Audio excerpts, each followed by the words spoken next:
வணக்கம் விவசாய சொந்தங்களே. இன்றைய வீடியோவில் என்ன பார்க்க போகிறோம்னா, கிராமங்களில் கிடைக்கக்கூடிய ஒரு வகையான மரத்தை பற்றி தான் பார்க்க போகிறோம்.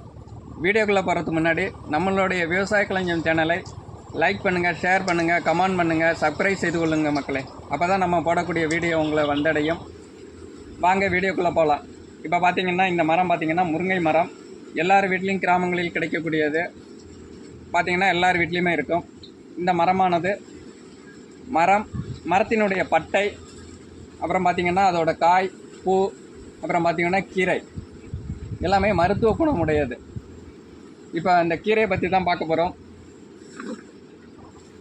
இந்த கீரையானது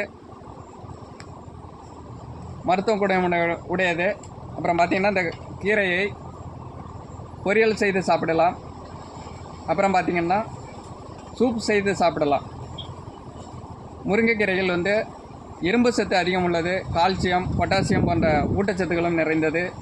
இதய ஆரோக்கியத்துக்கு பயன்படுகிறது. இரத்த சோகைக்கு பயன்படுகிறது.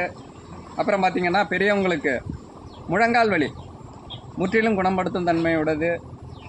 வாயு சம்பந்தப்பட்ட நோய்களுக்கும் இந்த முருங்கைக்கீரை பெரிதும் பயன்படுகிறது.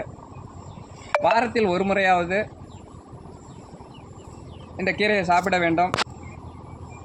டெய்லி சாப்பிட்டு வர உடலுக்கு ஆரோக்கியம் தரும். நன்றி மக்களே. வீடியோ பிடித்திருந்தால் லைக் பண்ணுங்கள், ஷேர் பண்ணுங்கள், கமெண்ட் பண்ணுங்கள். நன்றி.